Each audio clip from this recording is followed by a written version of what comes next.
Welcome to the Grappling Grappling Rewind podcast. Welcome to this week's episode of the Grappling Rewind podcast. This week we're going to recap Fight to Win Pro 67, the Hatsu Basho, Haru Basho. the Haru Basho for Now I can't even remember. And you said Bashu again. for Sumo, which is now finished today. We're going to touch a little bit on Onnit 7 from last week. We are also going to preview Fight to Win Pro 68 in Miami, Florida, and touch on a little bit of news. So starting off with news. Yeah, news. How was your week, Josh? My house is falling apart. There's news for you. Yeah, I have to take a shower at Maine's house because my pipes are backed up right now. That's real fun. Yeah, Josh and I are close. We're not that close. So Oh, we're not taking a shower together? Damn. that's later, Josh. That's like episode 35. Oh, man. So we had an in-house thing this week that was pretty awesome. Some of the guys from the gym that I coach at went to another gym in part of the affiliation. It was great. Oh, nice. Stuff is always great to see. So it's been a fun week of being super sick and being snowed in as well in Maryland. Oh, yeah. We dealt with weird weather. It snowed today briefly. Yeah, it did. It was sunny, and then all of a sudden it started snowing. And then it rained later today. Or a couple of hours ago. But Dude, the state closed on Wednesday. The day that I was super sick, the state was like, yeah, we're going to close. There's snow. We're done. And then we got like 6 inches of snow, which shut everything down. So it's been a which fun is week. really sad that 6 inches of snow shut everything down. But it does. So enough about our weather and our sicknesses. Let's On to talk news. about real stuff like Garry Tonon. Garry Tonon, MMA debut. Debut, Josh? You're going to say Debut. Debut. I'm going to say debut if I want to say debut. Fine. Anyway, wow. He looked better than I thought he was going to look. I was thought it was very gonna be, impressed with how he looked. I thought it was going to be purely grappling, and he decided, I'm going to stand up for most of this. You see, like, dude is like a natural athlete. Like, oh, wait, he's from a really good camp, takes this really seriously, came in really good shape, and his in and out movement's good, his lateral movement's good, his jumping Striking and good. movement is weird. I'm not saying it's bad. It's just weird. The way, and what was funny was Michael Chavello was bringing it up, how he, or not Michael Chavello. Yeah, I think it was Shvella. it was Jason Chambers. Is that the other guy? I think so. I hate him as a commentator. He was talking about how he's... Wait, Chambers, not Shvella, right? Yeah. Okay, I love Chavello. Chavello. Love that guy. He would sway. I just did it and moved away from the mic. But he'd sway his entire body for head movement. And he switched stances a lot. It was kind of herky-jerky. His punching looked crisp. His kicks looked a little awkward. Chris looked a little odd, but his uppercuts looked good and his hooks looked good. Hell yeah. Did you see how he dropped him in the first round? So he faked that. Like, he went for a half-ass kind of jab, and the guy like backed up and started to come in, and he cracked him with a right straight. And he put him on his ass, and I was like, oh. So guess what happened? So Michael Chavello yelled that, oh, the big kabush. I watched the knockdown, turned it off. I was like, oh, that's how the fight ends. And then I found later that day on the internet there's another round. that it was a second round finish. And I went, are you kidding me? I turned it off too early? I had to go back and rewatch the fight because I turned it off because I'm so confident in Michael Chavello yelling the end of the fight that it's over. No, he cracked him. Don't get me wrong. He cracked him, and a lot of people thought the fight was over because the other dude was laying on the mat for a little bit afterwards. Yeah. Like, I guess I should catch my breath while laying face down. But how Garry finished it, when he mounted and started punching and it was throwing those terrible looking elbows, and not terrible in the sense of they were poorly thrown, more so, ow, those look like they hurt like hell. Yeah. So again, we don't ever, it's like the first time we've ever touched on MMA, but it's Garry Tonon. Yeah. Like, you see a high level grappler, superstar, Garry Tonon. go to MMA debut. Let's talk about it a little bit. It was good to watch. I'm happy.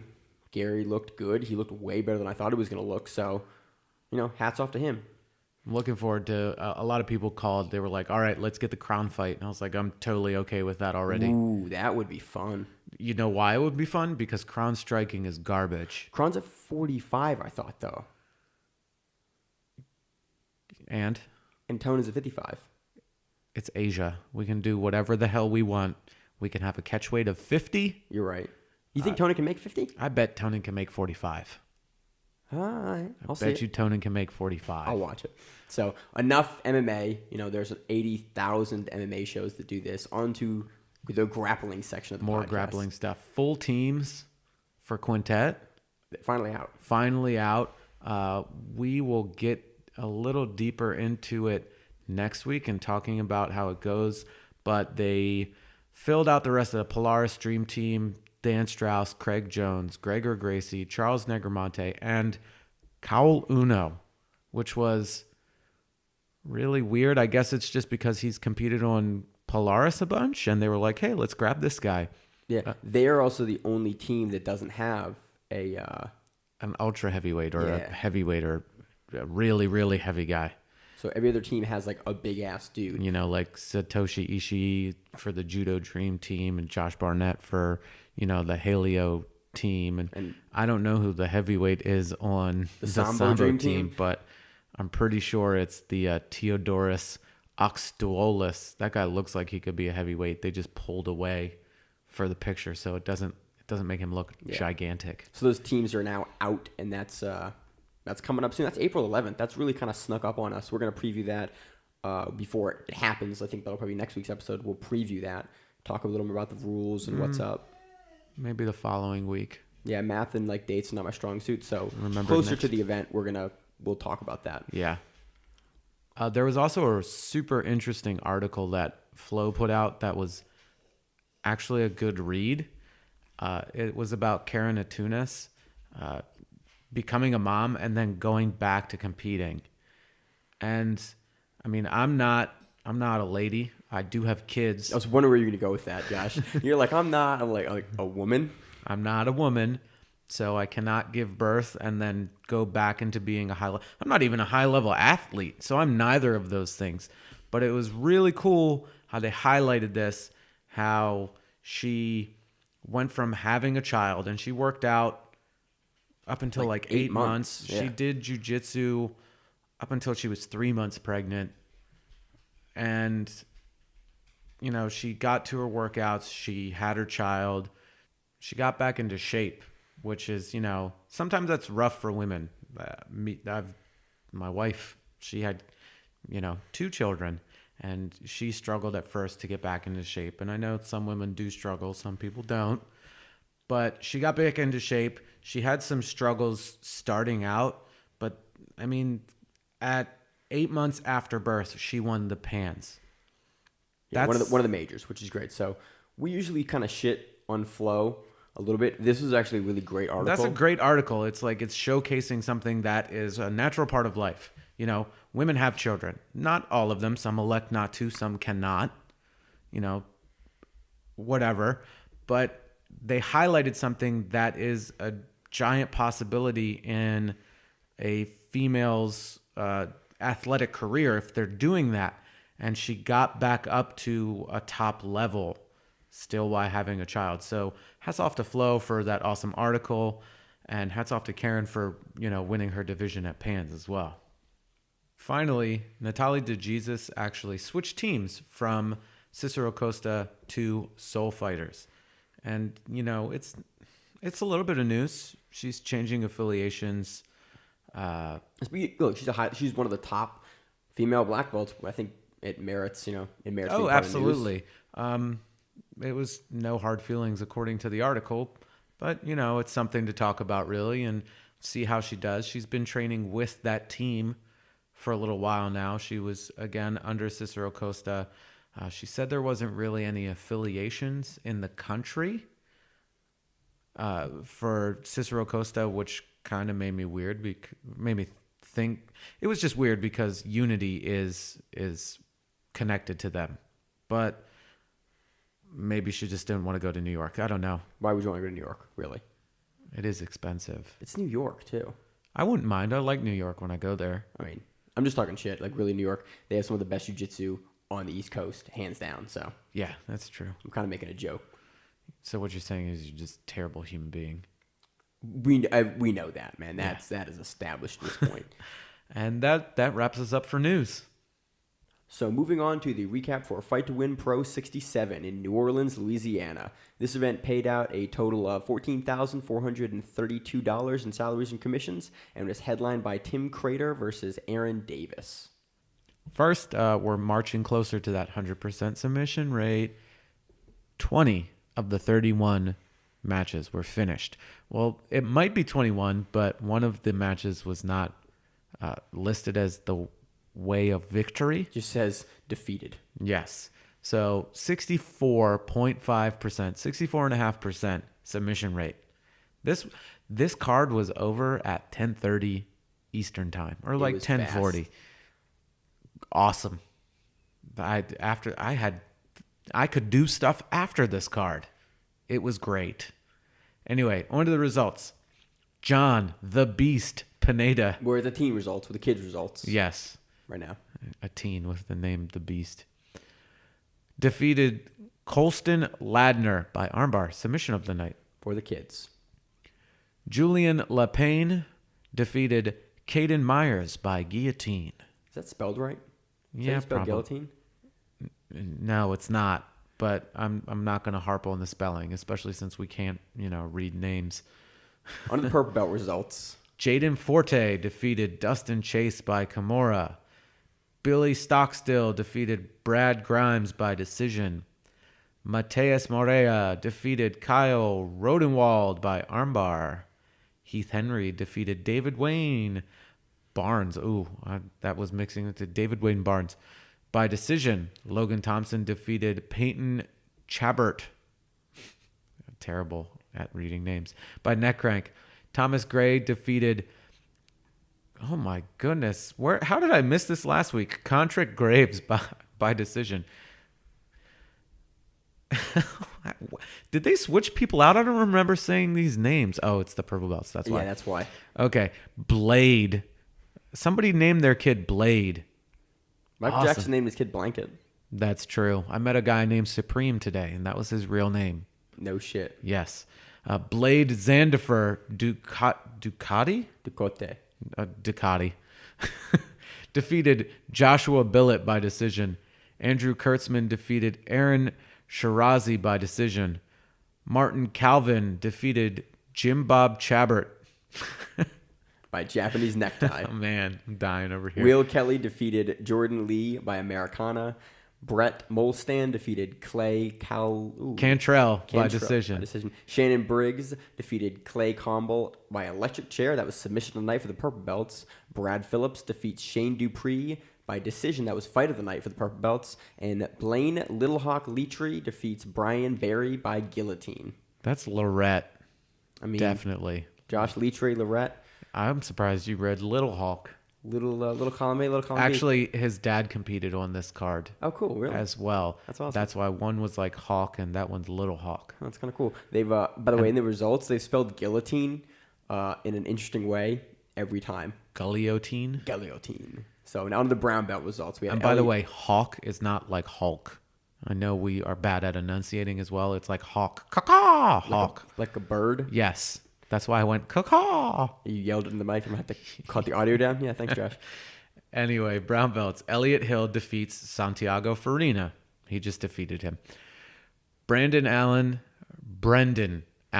defeated Brian Wells by Kimura. Chance Broad defeated Scott Phillips by heel hook. Jay Abishire defeated Jay McIntosh by choke, fight of the night. So Jay Abishire is the king of Jays. We talked about that last week. Yeah, we did. Jeff Henderson defeated Josh Davila by footlock, submission of the night. For the brown belts. Andrea DeStefano defeated Eli Rubin by armbar. Sorry, for a second I thought that was a girl competing against a guy. Not that that's a big deal, but anyway. It'd be uncommon. Pagan Lafont defeated Marcus Dempsey by decision, and Chris Crosby defeated Jacob Jeffers by decision. Moving on to black belt. This is actually an interesting piece of news. Seth Daniels stepped in because they originally had somebody that went to jail for dog fighting. Yep, that was all over Reddit, and they were all over Reddit, it. And then I'm blanking on her name. Who did commentary too? She says, "I love tortillas, fight to win" on Reddit. Missy. Yes, thank you. Yeah, Missy. Missy was doing commentary, and she went on Reddit and was like, "As soon as we found out, we replaced him." So I guess they didn't really search on him that much. Look, they get 60 guys or 60 grapplers an event. You cannot check like the results and who you want in your event for 60 people. They're doing 200 people probably a month easily for most months. Well, let's see. 240. 240. 240. 260 Like somewhere in that range. plus your replacements. Like to me, that's no big deal. It's like I completely understand that you miss that a guy may not be representing your organization for a way that you would like him to be. Yeah, but, again, Seth coming off of his match last week, jumped in again. He defeated Buddy Kiff by Kimura. Sheridan Moran defeated Chris Myers by heel hook fight of the night, totally. For the black belts. Gilson Nunez defeated Cy Landry by armbar. I felt that should have got submission of the night, just the way it went. Anthony Mitchell defeated Nathan Lott by Kimura. Steve Austin, not Stone Cold. Steve Austin defeated Derek Bro by shoulder lock, and I found out that's how you pronounce his name. Again, having trouble because I'm an idiot. Josh Mancuso defeated Trey Alador by guillotine, submission of the night, and Tim Creeder defeated Aaron Davis by decision. My question is, has Seth ever gotten submission of the night or fight of the night?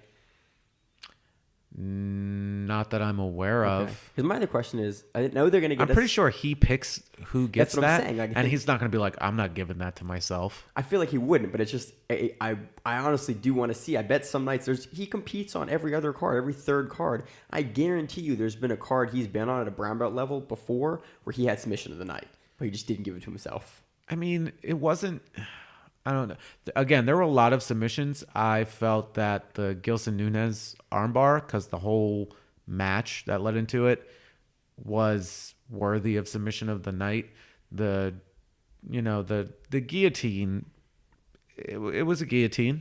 I mean, it was from Mount, but it was a guillotine. It's just a descriptive way to describe a submission. It was a guillotine. It wasn't exciting. It just happened. I felt that something else maybe should have gotten it instead, but I'm not the one picking it, so I'm not going to say much. But again, a lot of subs on the card. Good card.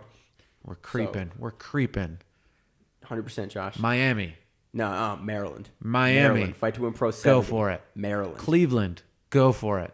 Maryland. Do it. Pittsburgh. Go for it. Josh and Philly, I want to see a card go for it. that has a 100% submission rate. Do you know how much of a boost that they would get because of this? Dude. If they hit 100% submission rate, think about that. Because there's no overtime. You finish in regulation. So, okay, this one was 31 matches. You have a 31, they'll call it fight, and I'll say that as much as I don't. They're not fighting. A 31 fight super card with 100% finish rate. I'd watch, Josh. I'd watch hard. Who else can say that? Can't get that from IBJJF because there's way more than 31 matches. And There's that's a also normal tournament style. EBI can't say that. No. Quintet Well, no, ABI hasn't can happened maybe yet. say that because they have Not 100% submission rate. They have though. the over. They have the Overtime doesn't count. I agree. Because some people win by ride time. So, I mean, ask Wagner Hosha. Shout out.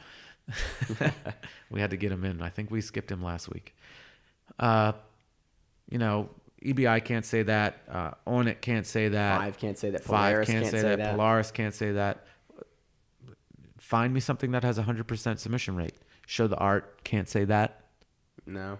At least I don't think so. Wait, are they submission? Are they completely submission only? They might be completely submission only, so they could say that. Yeah, but you can't have fast matches. You can't have regulation time matches that finish by sub only. There's no time limit, so That's you what I'm can't saying. say. Well, yeah. Wait, show the art still. I think is timed. At this point, we're rambling. So Yeah, we're gonna rambling. Move on to Let's get into it. So getting into it with the Seth Daniels versus Buddy Kiff match. Man, that was quick. Took about a minute. That's one way to say it, Josh. Yeah. I thought I missed something. That's how quickly it went by. Seth had to get it done after the Darce last week. I wonder if he pays himself. I wonder if he pockets if he's like, all right, technically I win. This is the extra amount of money that I get. He has a winning record in Fight to Win. Josh, If I'm does not he mistaken. technically sell 20 tickets? He sells all the tickets. So technically, he'd be entitled to. I don't think he takes that kind of cut, but I wonder if, as of right now, just because there's not a super shit ton of money behind it. Like, it's relied on the grapplers and other people and, the promotion as well. But it's not like they're paying out tens of thousands of dollars. It's a couple $100 to the competitors. Hey, it's still a couple $100. You're not going to hate on that. It's extra pocket money. And again, if you sell a lot of tickets, you get money that way. You get like a commission for selling it. You get a portion of that. So you can make a good amount of money. I honestly would doubt Seth would do that. But again, either way, I don't know. Maybe he's like, this is like my extra fun for my kids. We're gonna do extra stuff when we go out. If you win on Fight to Win, it gets hard. Like I'm just asking. That's all. I'm not like, why are you taking money from your own company? Like, dude, you're competing. You're working. Yeah. You're pulling multiple jobs. You're setting up. You're announcing. You're competing. You're making sure all the shit runs. Weights, running it. You're running the whole event, and then on top of running the entire event, you go and perform. I mean, it also helps that he has a solid team behind him, but still. So anyway, we're rambling again. It was on the feet for a little bit, maybe like 30 seconds, and Seth snapped him down and went right into side control and hunted a Kimura and finished with a Kimura. And that was it. It literally was like a minute and 6 seconds. That was a match. So gets off that L streak and onto the W streak. Why are you saying streak? He just lost last time. Josh, technically it's a one fight loss streak. He's That's not a streak. Column. It's a streak, Josh. He's just coming off of a loss. It's a streak of loss. It's not a streak. On to the next match. Gilson Nunez versus Cy Landry. Gilson ain't waste no time either. He was like, well, I can't let Seth like show me up here. So what did he do? He threw up a flying triangle. Like they battled it out briefly on the feet, and he threw up a flying triangle and he rolled up on top of the mount. Landry was automatically not in a good spot. That's one way to put it, Josh. Yes. When you're in a mounted triangle, that's not a good place to be. But this is the difference. He had his legs reversed. So you know how you have that, like, I'm not going to call it a reverse triangle, but, when the leg isn't over the back of the head going the proper way. No, it's not an inverted triangle, but it's a reverse triangle. A reverse triangle? It's technically a reverse triangle, yeah. Okay, so he was in a reverse triangle while he was, he was trying to isolate the arm at the same time. He got rolled over. Wait, sorry, I'll clarify. So you have a triangle, and you have a reverse triangle, which is when you have the legs the wrong way. Then you have an inverted triangle when you're upside down. What Rockhold hit on Bosch. And then you have a triangle from the back. All of those are different triangles. Yeah. We didn't really need to clarify that. I'm pretty sure most people know. Josh, I edit the podcast. It's gonna stay in though. Okay, I don't care. Instead of your leg being across the back of the neck, it's from the arm side. Yeah, it's on the other side. Yeah, it's on the other side. It's just reversed. Anyway, he went to switch triangle, and the commentary team was great.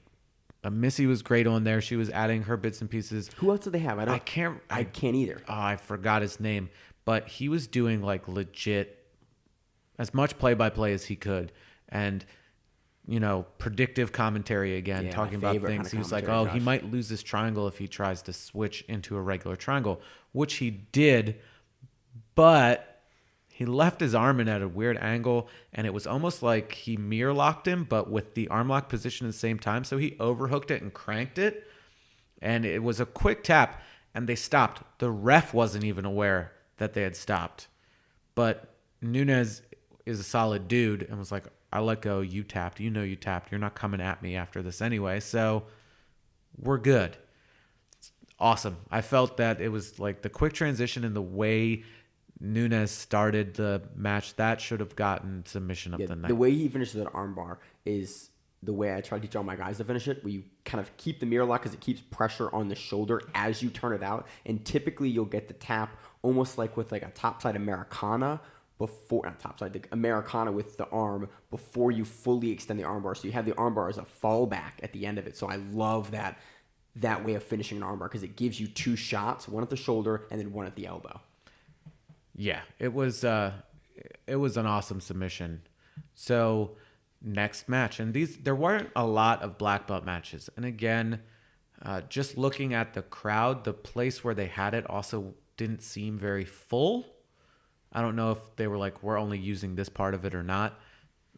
And I don't know I mean, they have bigger events. They have smaller events. This might have been a smaller event for them. Right. It's the same thing like Oklahoma where they had like a 16,000 payout. This one was 14 and some change. Yeah, typically indicates that it's a little bit of a smaller event, and it doesn't make it a bad event. It just makes it smaller. I mean, they're in Louisiana. It's not not be a big market like a Cali event or like a DC event or something where you have a bigger community of grapplers. We got a shitload of people into Frederick.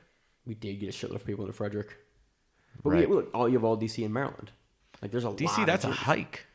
Dude, Fight to Win Pro, you'll make the hike. Yeah. How good that show was, you'll make the hike. Yeah, definitely. Well, that also helped that it was a fire show. Dude. Anyway, Chris Myers, Sheridan Moran. Myers looked significantly smaller than Moran. Like, I forget what weight class this was at. Significantly so. It was very quick paced match. So Myers went for a trip. Like, he kept going in, getting the single, but he just couldn't grab it, and it looked like he was getting out muscled.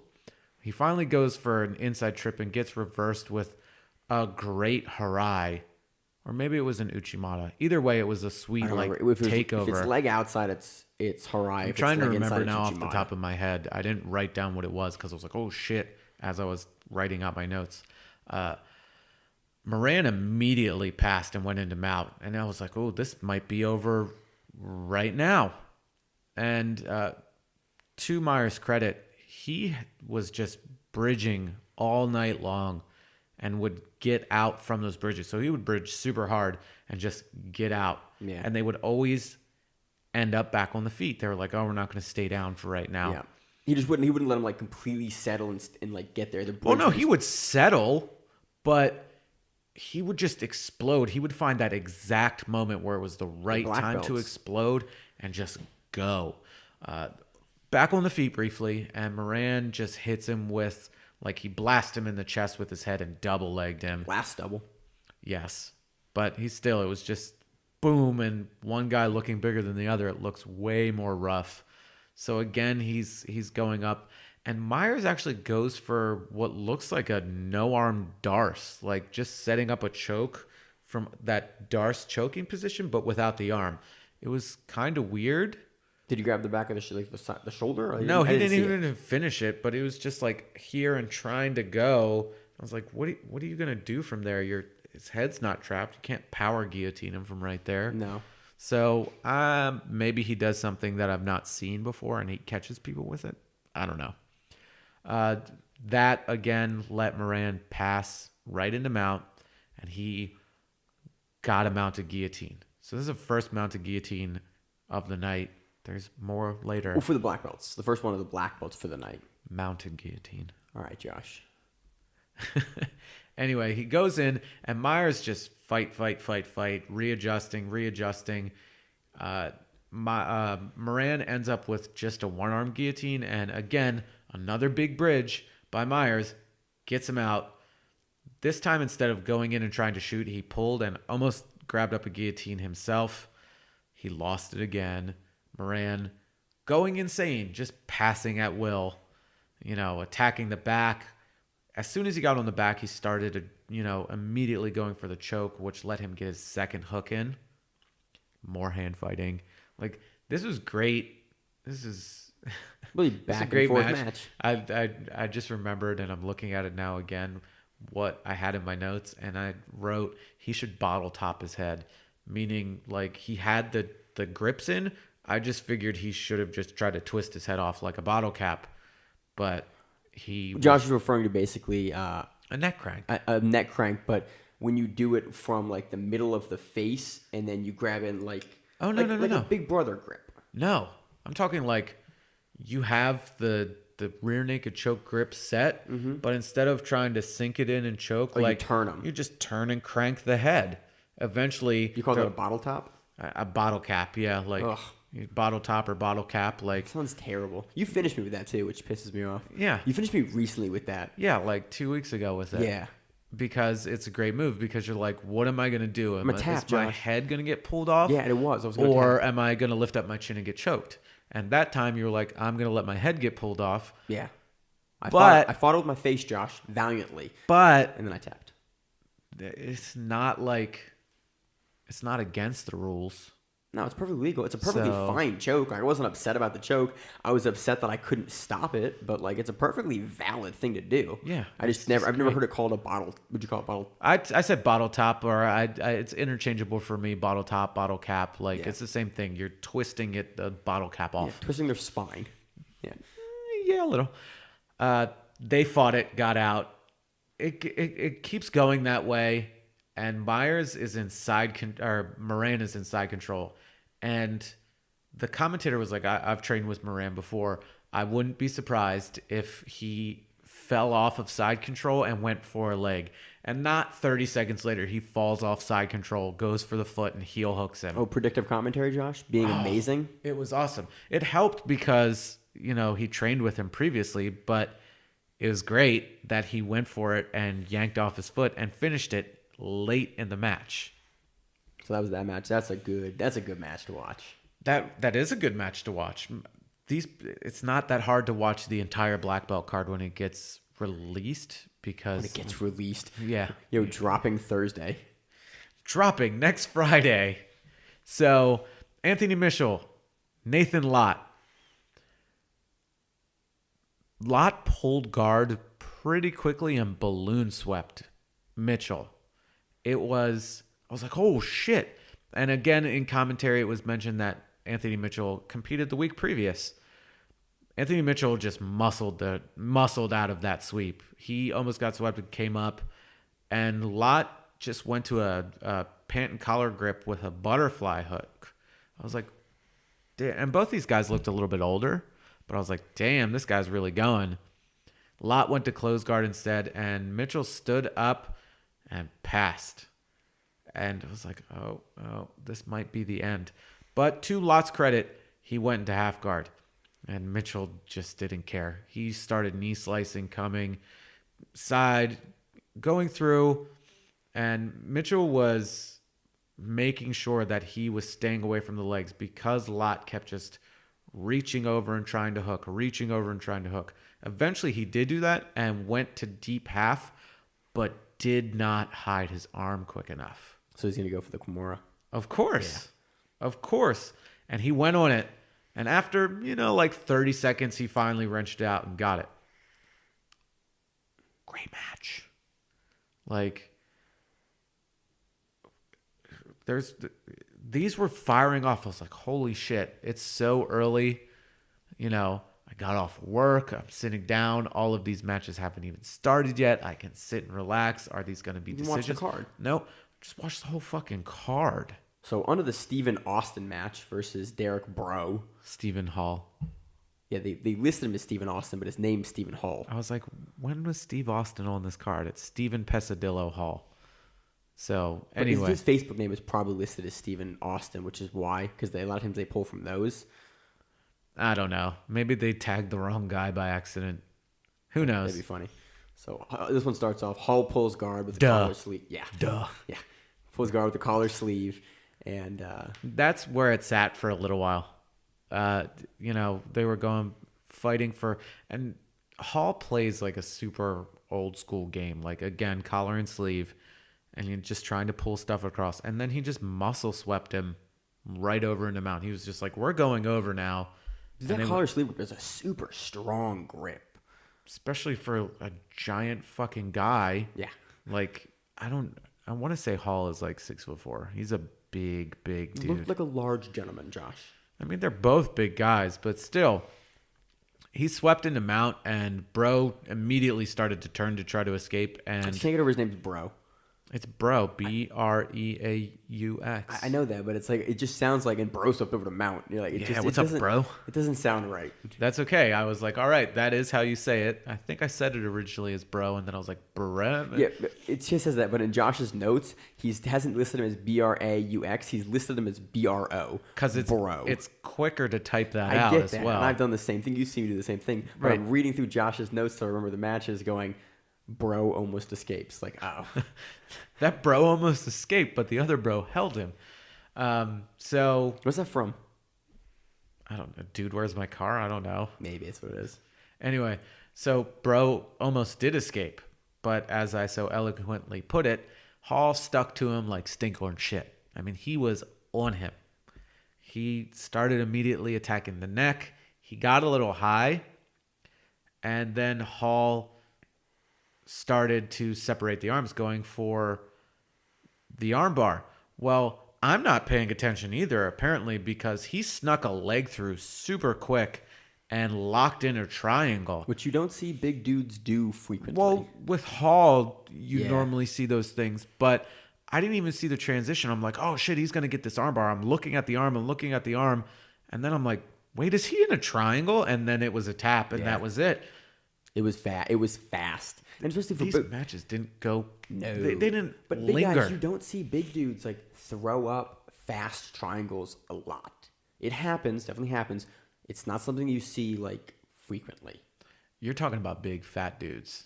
We're talking about big athletic dudes. You know, Yeah. Buchecha, Hodolfo, even like Abraham Marche. I agree, but you don't see those guys like throw up fast triangles. Like Hell yeah, you do. All right. Super yeah, you athletes. do. Buchecha's but those are like the exceptions to the rule. You see giant athletic dudes do giant athletic dude stuff. You're but, just saying that like super heavyweights are all 6 feet tall dude, and everyone knows 300 Orlando pounds. Sanchez. Right, that's what you think. Yeah. But they're not. If Lee, our coach, Yeah. decided he didn't want to be like a nice kind of ripped weight and he just went up, like he could be that same thing. Yeah, he could could, be a little okay. pudgy around the center, but still, like, he could easily be 225 pounds. That's ultra heavyweight, That is, yeah, I always got ultra And he heavy could to just- only 220. So Yeah. it's right there. My bad, Josh. Apparently, ultra heavyweights do throw up triangles frequently as shit. Kavaka, not anymore. Kavaka's a little bit slower now, but back in the day, Back in the day, Kavaka was firing him off. Anyway, next match. Josh Mancuso versus Trey Alador. And yes, Trey, like Trey Tellingman, T-R-A. Now, like ice tray. Not like T-R-E or T-R-A-Y. T-R-E-Y. I said T-R-E. T-R-E-Y. TRL. There we go. Anyway, Trey, and I'm going to say exactly what I wrote down. Trey with a whack Imanari roll. I mean, that shit was slow and it was whack.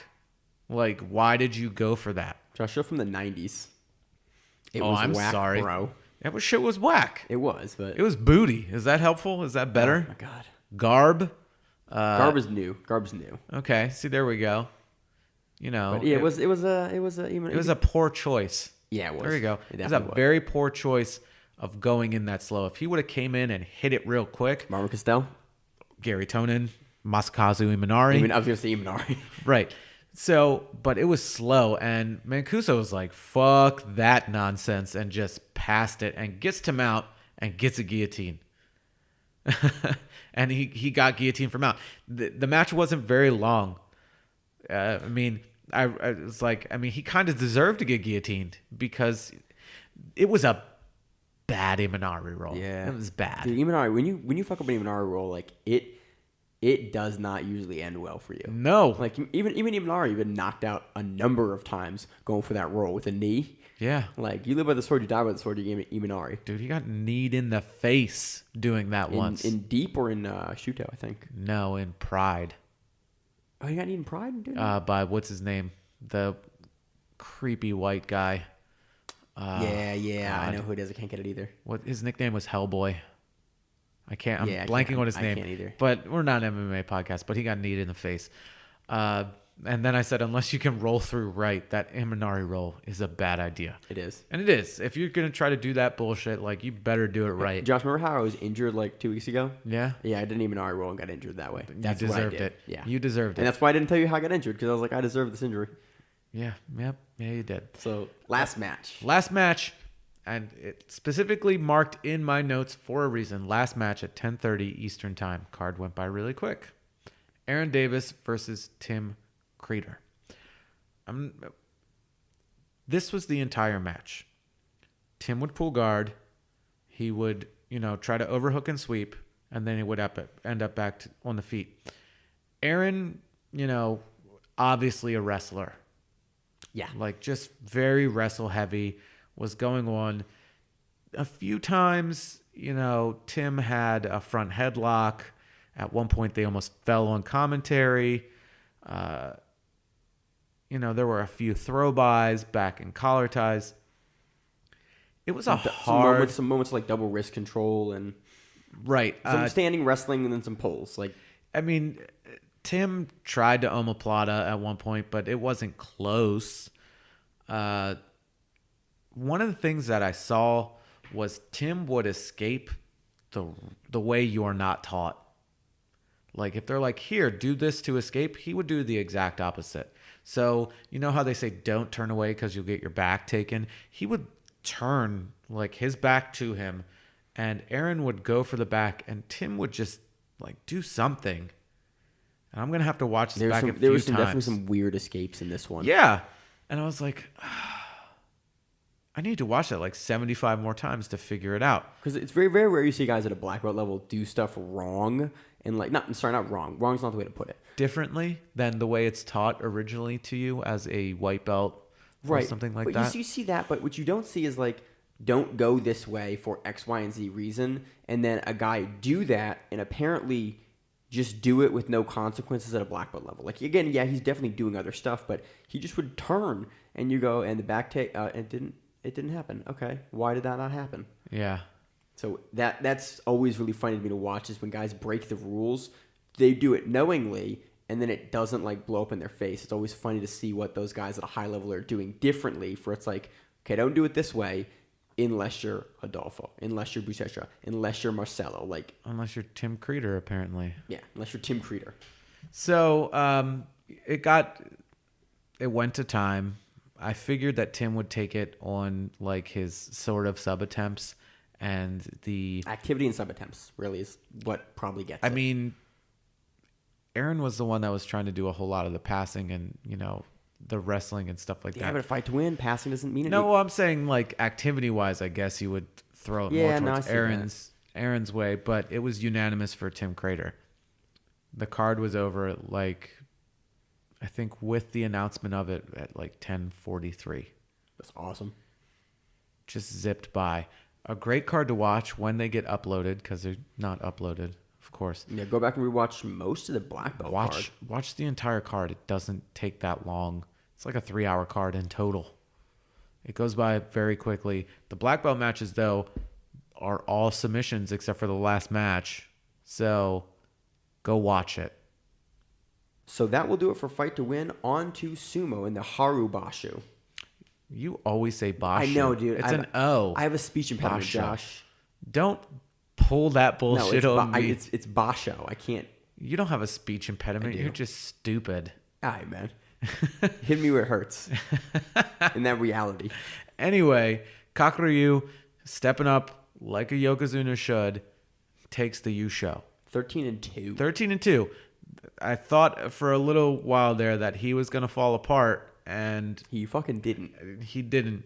He did lose today. For the final day of the basho. Right. He did lose today, but that had no effect on him winning. He actually locked up the victory Saturday, for the tournament, because nobody was going to be close to him to where if he would lose today, that anything would happen. Both other Yokozunas were out for the entire. Hisana Sato was out for the entire thing. He has not fully competed in the last 6 basho. So 6 months, basically. No, sorry. A year. A year. Yeah. I forgot it was every other. Yeah. Yeah. And him and Or Hakuho. roughly. Yeah. Hakuho, every once in a while, either injures himself or does something. But I'm saying also he's also out for the entire basho all 15. So no Yokozuna other than Kakuryu were there. So he was the lone guy. Kakuryu gets the Yusho. He stepped it up, though. He stepped it up and made sure that he's like, look, I got to do what I got to do. He takes it. So some notable stuff going on. Takayasu, who is in Kisei no Sato's stable. Kisei no Sato, Yokozuna. Yes. Takayasu is an Ozeki. He actually beat Kakuryu today, ended with a 12-3 record. He's at Ozeki as well. I just said that. Did you? Yes. My bad. The other Ozeki, Goedo, ended at 9-6. Had some great matches this basho. Mitai Kumi looked bad in the beginning, but stepped it up. He still got a Make Koshe losing record, but he still stepped it up and came back. Today, also, the Tochinoshin Ozeki promotion train goes forward. He's not there yet. If he's 10-5, Which is good. which is great because he won the basho last time. He got the Yusho for that. He ended with a 10-5 record this basho. If he does it again, there's going to be talks of promotion up to Ozeki, which will be his highest rank. Awesome. The dude is really working it. Ichinojo, who I hate. I've said that before, but was really good this basho as 10-6. well. Sorry, 9-6. 9-6. Yeah. So that was the match today. That was the decision whether Tochinoshin would be on that promotion train still. And it was really close, and Ichinojo straight up lifted Tochinoshin up and almost took him out. But Tochinoshin just kept fighting, and eventually pushed him out. Great fighting spirit. He won one of the awards. Takayasu won one of the awards. Who else am I missing? Kaisei, who was in the running up until the last few days. He finished at 12-3 as well. He's going to make a big jump up the rankings. That might put him close to Maegashira 1. I don't think he'll go into Komusubi or anything. Probably not. Maybe not. I don't know. He looked great. Abi, who debuted last basho out of Jurio. So first basho in gets a double-digit winning record. This basho, second one in a row, double-digit winning record at 10-5.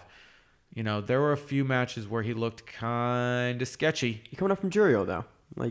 But a different level of competition. He's there. Same thing with Ryuden, 8-7. You know, got that winning record. He was a little bit shakier, but still looked great. There are so many matches throughout this tournament that were amazing to watch. And again, if you want to watch those, you can watch them on Abima TV. Jason's on Sumo, Kintamayama. The Reddit R Sumo thread is a good place to catch that stuff. Natto, Natto. That's another YouTube channel. Is it 2 T's or 1 T? 2. It is 2 T's. Like natto, the fermented soybeans. Oh, yeah, okay. Yep. So there's a whole bunch. Once you get into the sumo YouTube world, it starts suggesting other things and telling you where to go, and you can find other things. It's been very helpful for me. Yeah. You know, a lot of good matches. Ishiura, who is probably one of the smaller Rikishi, did end with a losing record, but really pushed and fought to get up there and in there. Aoyama, who is a big Bulgarian. Where is he from? Big white dude. He just came back from Judio, got that winning record, so he's staying up. Where's my... he's not listed because he's technically down in Judio. Boy, Josh. Amanishiki was in Judio, but he got bumped up because of injuries and other things, and sometimes they just get people to fill in up in the top division. He was 7-7 coming into today, and he won his match today. First, they had to do a restart because somebody jumped the gun, and he showed his hand because he was going to henka him. They were like, "Oh, well, now we know you're going to do the henka." So he actually had to fight it out. Almost got knocked out and saved himself. Back up in the top division next basho. That dude is old as shit. How old is he? He's late 30s or possibly even 40s. I'll have to look on that in a second. Sumo's a young man's game now. It can be, but some of these dudes are in their mid to late 30s, and some of the guys that look like they're in their mid to late 30s are only in their 20s. Yeah. So great card. Or great tournament card. Basho, yeah, Josh. I'm still on Fight to Win. Great basho. 15 days of excitement. Another cool thing that was released, at least by Kenta Mayama, and you can find some of them elsewhere, was he showed a couple of days of Jurio, where you got to see the lower division guys compete and really go at it. Watch it. It's March, so May is the next basho back in Tokyo. We'll see you there. I'll inform you of anything that happens with that. Kisei no Sato is really tiptoeing on being asked to leave. A lot of people are talking about it. I went into Reddit and started reading up, and a lot of people were like, I don't think he's going to make it. And at first, people thought he was getting surgery and he was going to be out for the next 6 basho. Somebody was like, no, you translated that wrong. He's been out for this amount of time. So is he going to get the surgery or no? No, and apparently like his pec muscle separated when that injury happened. So you got to get that fixed. It's not just right. Fix and itself. So in the article, it was saying that if he would have got it fixed, he would have been out the same amount of time, but it would have been functional, and he at least would have gotten up to like maybe 80 or 90% of what he was previously. Because you get a surgery, it fixes stuff mostly. Sometimes it doesn't. But he didn't do anything to it. So now he's been out. Now he can't get the surgery because you'll be out another 6. They'll ask you to retire. No, you're making a face at me, Josh. now. Yeah. You can't do anything now. And, you were Japan's big hope, and really you've just been a giant, like, wet fart. Like, is that a technical way to put it? He's shit the bed, like, big time. He sharted in his car in a long drive. He's traveling from Maryland to Texas, and he shit his pants, and he doesn't have any extra underwear. So, so that'll do it for this basho. Yeah. That's next basho is again in May. You'll hear it on here when that comes around. Also, I think around May or June is the USA tournament where it's the amateur shoot sumo. That'd be fun. So we'll get to talk about that too. Yep. So we said last week we were going to cover Onnit Invitational 7. This week, the event is now back up on YouTube. They've done some editing to remove what got them pulled initially down from YouTube by the copyright from the UFC. I'm not sure exactly what they had to cut out, but it's back up. It has some problems. It's rough. Yeah, the audio on it is real hard to listen to. They will go from the commentary, which is Michelle Watterson and a couple other people talking very, very quietly, and a child talking very, very quietly on the commentary. There's a kid on commentary. For about half the event, a little more. And then the main mic will kick on and blast your ears with like probably 9 to like 13 decibels above, which is significant when you have headphones on or even in the speaker. And then they'll go to like the advertisement. They'll go to the commentary again, which is Michelle Watterson talking very, very quietly. The guy with Michelle Watterson doing commentary was doing the announcements. And at one point they showed it in the very beginning where he would lean away from his commentary mic and start yelling into the other mic for his announcing. So maybe he just didn't realize he didn't have to yell. Dude, I don't know, and then they would go to all the pre-recorded segments, and those were super loud. But like at one point, 40 minutes in the match, into the event, they had like a fan kick on for like 5 minutes. It was like an industrial or something was on the mic. You couldn't hear anything. And then like they fixed that, but the commentary was still super quiet. There was a kid. Like I said, they had Michelle Watterson. I think had her kid on the event. That's her kid. It was a boy, and I think she has a girl. I thought she had 2, didn't she? I don't know. Okay. I can't remember. There was a 8-year-old kid on the microphone that added absolutely nothing. That would say what the commentary staff was saying, and he would repeat them and then sometimes talk over them. There was a lot of talking over. Like it was like listening to this podcast where we just talk over each other all the time. Yeah, it was. But I don't know. I had some huge problems from a production standpoint. The event was not great to watch. They again have super weird matchmaking. We watched the event. They had like a lot of blue belts versus brown belts, and like sometimes blue belt won. Yeah, I'm not saying that was bad, but there was a just couple of them. There were blue belt mismatches. versus brown belt, where the brown belt like kind of smashed the blue belt, and it was like, yeah, that's probably what'll happen there. I don't know. I still want to try to get on one of these cards. Their whole rash guard and pants thing. Well, I kind of like their matching uniforms. I'm digging that though. Yeah. But the commentary, a lot of that, and all the weird, random cuts and edits made it difficult to They watch. also had like kids match, like kids, like not like teens, like kids matches in the middle of the card when like adult matches are happening, and it ran super weird. It was really weird to watch. They have Grace Gundrum listed as a 15-year-old blue belt. We talked about not knowing what belt she was last week. That's what belt she is. She's a blue belt, which is fine. She beat 2 brown belts. Just getting sandbagged. 15? You can't be purple yet. I don't think they really follow IBJJF at all. That would be, yeah, you're a good point, Josh. So, I don't know. It occurred. There were some matches. If someone competed on it, the filming of the matches was pretty good, but a lot of the other production was not Subpar. Yeah, it was not great. So, I mean, the last one was way better. Like, it seems like they got rid of the team that filmed the previous one. This one was really dark a lot of times. Yeah, it's just really weird. I don't know. Maybe the other one was in a smaller room. I think it was they're all on it. But gym. maybe they had it in a smaller area, is what I'm saying. I don't know. This one, maybe it was the re-upload. I didn't catch the initial upload, but something like this was not great. It wasn't up to what we're used to. Yeah, it's not. And they have put out good. They've put out good production. Yes, they have. I mean, we're hypercritical of their commentary the last time, but we're hypercritical of commentary. Yeah. So, watch it. See for yourself. I mean, I could probably watch it muted. I'm gonna have to skip around.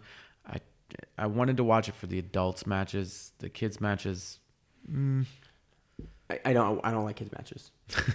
No, it's something. Maine hates children. No, nothing against the. It's like kids. It's just typically like kids do not have the level of physical ability to do the stuff I want to see, and typically are less skilled than You're not adults. good enough to satisfy my need for jiu-jitsu. No, it's the same reason I'm not gonna foam with the mouth over a white belt super heavyweight match. It's just they don't have a lot of the depth of skill that I'm looking for when I'm watching jiu-jitsu you don't have to tell me that. Entertainment. I've reffed those matches before. I've reffed those matches no time limit sub only before. Yeah, kill me first. Oof. So that was on Invitational 7. Watch it if you want to. So that'll do it for the breakdown section of the podcast. On to the preview section of the podcast. So this week I put together a list of upcoming events. It's not just flow. It's actually all upcoming. All the stuff. Broadcast grappling events. And April is crazy. April is busy. Busy. So last week of March. So next week we have Fight to Win Pro 68 in Miami, Florida. April 6th, we have Fight to Win Pro 69 in Cleveland. April 7th is Copa Podio Heavyweight Season 5 finale. That's a good card coming up. April 7th and 8th, Jesus, is going to be DC Open. A lot of our teammates are competing on that. I'm competing on that. Josh is competing on that. I don't like IBJJF. I don't compete for them. Well, I don't want to spend my money to get a card. It's more than that, Josh. You're way beyond that at this point. April 11th is Quintet in the middle of the week, which I think is kind of weird. It's the Japanese. They don't care. April 13th, Fight to Win Pro 70 in Maryland, UMBC. We will be covering the shit out of that one. Yes. Then April 14th, the day after, ACB JJ 12 in Kazakhstan. Same day, April 14th, Kasai Pro 2. Then the following week, April 22nd, we have the Marinas Open. What is that, Josh? Marianas Open Jiu-Jitsu Championships in, where is that? Guam, I think it's in Guam. Then we have April 24th, Abu Dhabi World Pro 2018. And then April 24th to April 28th is that event. UAE is doing their King of the Mats during that. April 24th, that's that big invitational event that they're putting on. Then in May, we have IBJJF, Brazilian Nationals, and the list goes on. It goes on. More ACB, a lot of cards. So, ACB 12 is going to have a Miao versus Chantry title match. It was announced today that ACB 13 will have Mikey Musumeci versus the winner of that title match. It'll be in USA. And that's in Long Beach. And, going way further forward, you have Worlds, where that's going to be purely dedicated coverage. Yeah. We're going to talk a lot about that. We have, the female EBI card June 24th, unless they switch the dates again. Yep, that was in May. Now they moved it to June 24th. Yeah. So there's a lot of jiu-jitsu, and April is packed. First 3 weeks in April. That Saturday is going to be so busy. Yeah. So not only do we have the ACBJJ card in Kazakhstan. So that's probably like, 8 to 9 hours ahead. So that's going to be in the morning. You have Kasai Pro later that night.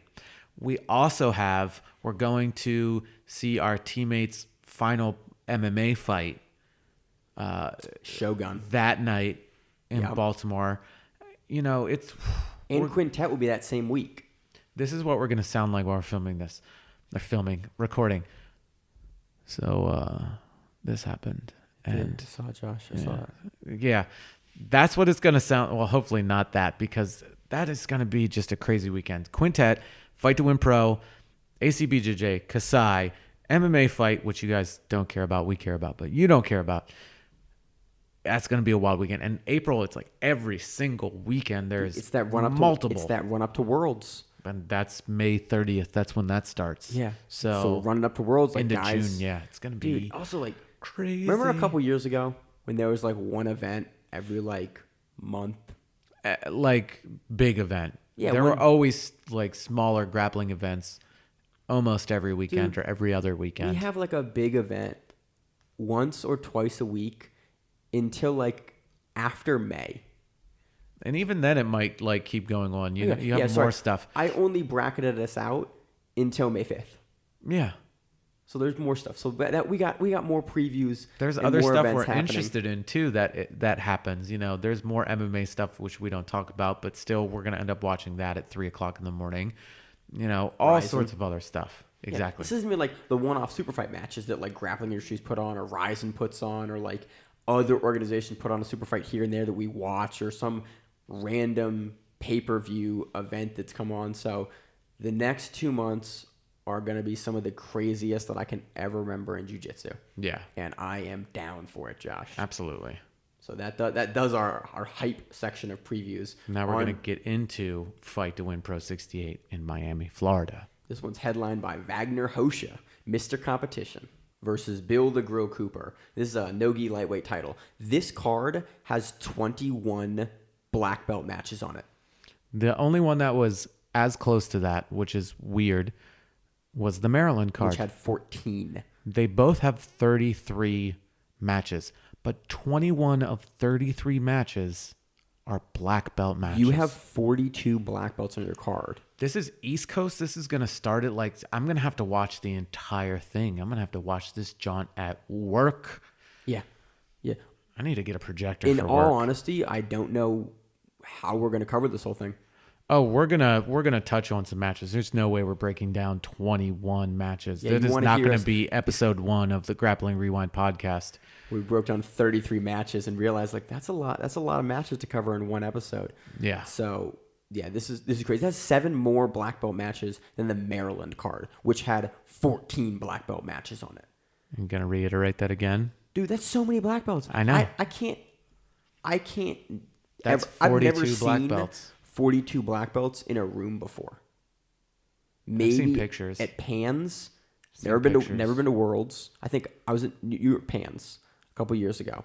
There may have been 42 black belts in that room, More than likely. and their coaches are going to be here. There might be 50 black belts in a room here. Who knows? This is insane. So this is co-mained by a female black belt nogi featherweight title. Tubby Aliquin, and that is what she's listed as. I'm not like making a joke or anything. Her name is Tubby Aliquin. She's going against Ana Carolina Vieira. And if you're wondering, that sounds familiar, it's because that's it's little Vieira. And why am I blanking on his name right now? Hadolfo, thank you. So that is Hadolfo Vieira's Got your sister. back, Josh. Thank you. For some reason, I just blanked out on his name. But that's Hadolfo Vieira's little sister. And she is a beast in her own right. Yeah, it's for a black belt title. And that means you're good. Fight to Win doesn't just get anyone to compete for their titles. I have not seen either of these two compete on Fight to Win, though. So it might just be an inaugural thing. Hey, cool. I don't know. Either way, awesome. 240-pound black belt gi match. Sam McCoy versus Ricardo Ribeiro. 225 black belt gi match. Rodrigo Mendez versus Leon Barocas, Josh, from Fight Sport. Bajokas? I assume, yeah, Fight Sport guys. A lot of Fight Sport guys, which is Cyborg's gym. Right. 205 black belt no-gi match. Daniel Drunker versus Coringa Conway. 205 black belt gi match. Vitor Schlosser versus Jared Anderson. 205 black belt gi match. Jorge Santiago versus Paulo Azambuja. Not that Jorge Santiago or George. It might be George. So the funny thing, I'm looking at this now. Everything's listed out. They're listing the events by decreasing weight. Oh wow! Yeah. So Good all the for black them. belts are listed by basically you're starting from the heaviest. The first match is a 205 match. What? Go up. It's a brown belt match, Josh. Oh, you son of a bitch! Yeah. For once You're I'm right. correct. For once I'm You're correct. right. Okay, go back up. Anyway, we were at 205. Now we're at 200-pound black belt gi match. Clauber Bonato versus Joseph Shane Rivera. Or Rivera. I'm going to go with Rivera. 195-pound black belt no gi match. Marcelo Malero versus Efren Ruiz. 185-pound black belt no gi match. Corey Brown versus Gabriel Sacramento. 180-pound black belt gi match. Dennis Pinto versus Antonio Ciccone. Different one. 175-pound black belt gi match. David Hoy? I don't know. I got nothing, Josh. Yeah. Versus Fernando Latorre. 170-pound black belt gi match. Alexandre Pimentel versus to be announced. That's always a dangerous opponent. That to be announced. You never who they're going to slide in for you there. Seth Daniels cutting to 170 Good in a luck. week. 170-pound black belt no gi match. Enrico Coco versus John Combs. Dude, funny he's that far down on the card. Unless they move this around because they've organized it by weight. Dude, that could be fight of the night. That Ooh, that's match. John Combs. Yeah, you're just now realizing. Yeah, I'm just realizing that that is. John Combs. That could be fun from Easton's. Yes. That'll be fun. Yeah. 165-pound black belt no gi match. Joshua Garcia versus Forrest Giovanni Moyano. 160-pound black belt no gi match. Herbert Burns, a.k.a. Herbert. That Herbert or Gilbert? Is that Dorino? Zenith might be Dorino. That might be Dorino. He's listed as Herbert Burns. Might be Gilbert Burns. No, it might be his brother. I think he has a brother. They all have brothers, Josh. One of the Burnses. Herbert Burns. Yeah, I think that he might be related. Anyway, versus Ricky Samiglia. Oh, God, I'm looking at the name and I'm thinking I'm saying it wrong.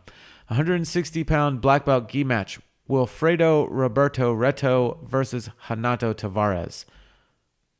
Also could be an awesome match. Yes. 160-pound black belt gi match. Fabio Lopez versus Oscar Cardona. Another 160-pound black belt gi match. Jake Ferreira versus Mike Pepio. 145-pound black belt gi match. Jay Oliveira versus Jeff Niles. And finally, the last 145-pound black belt gi match. Adam Ferrara versus Rodrigo Oliveira. I guess they're brothers, the Jake and Adam. After that, we're on to the brown belts, and there's a couple Of brown belts, couple purple. There's a blue belt match that looks like a female match. Yep. It's Wagner Hosha's daughter, Jasmine Hosha. I bet you.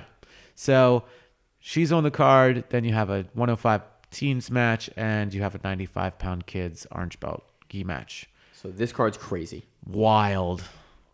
We're going to really have to pick and choose where we're going. I'm very interested to see how how Cooper looks. We haven't seen Cooper. He didn't show up to the He's last time pulled we were out supposed of to see him. Yep. Was EBI, and then there was a big thing like either he didn't show up, he wasn't going to make weight, so he didn't show up, or what? But he never showed up to EBI, so it'll be interesting to see if he shows up or not. Yep.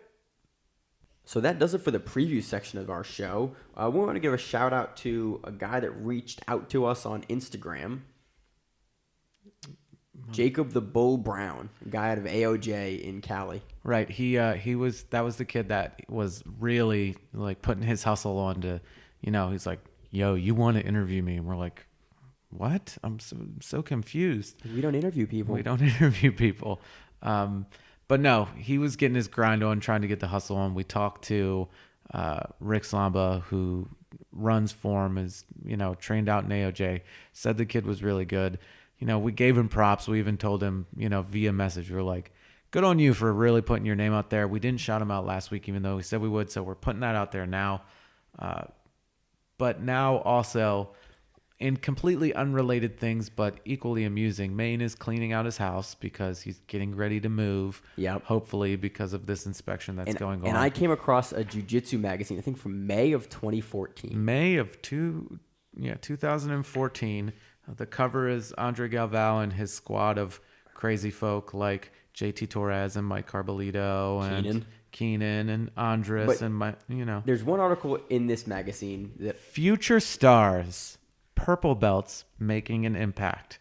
Would you like to hear some of the names of these future stars making an impact in 2014? These guys were purple belts at the time.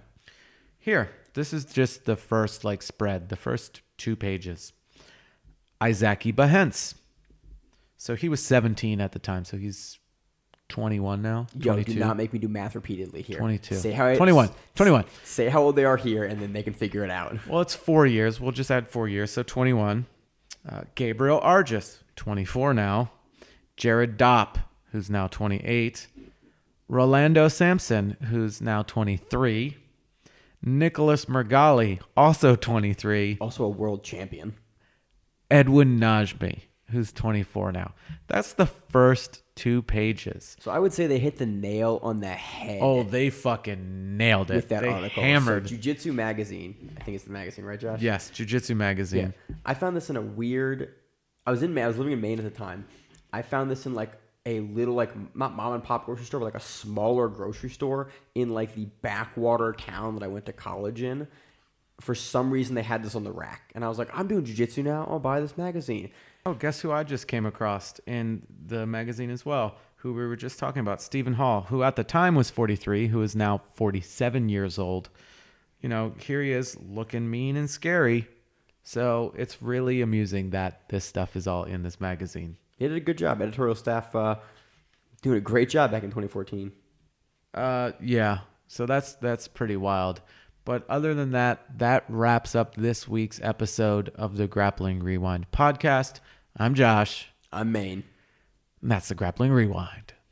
As always, you can email us at thegrapplingrewind@gmail.com. You can check us out on Stitcher, iTunes, YouTube, and pretty much anywhere you can find Facebook podcasts. We're on Facebook, Grappling Rewind. Instagram. Grappling Rewind. Twitter.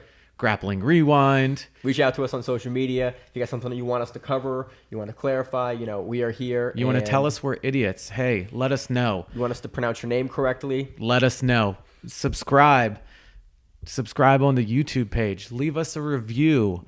Helps us out a lot. It helps us out. And, it eventually will help you out. We like to give back. We're doing this as something that isn't done. So help us help you. Again, as always, I'm Josh. I'm Maine. And this is the Grappling Rewind podcast. We'll see you on the mats.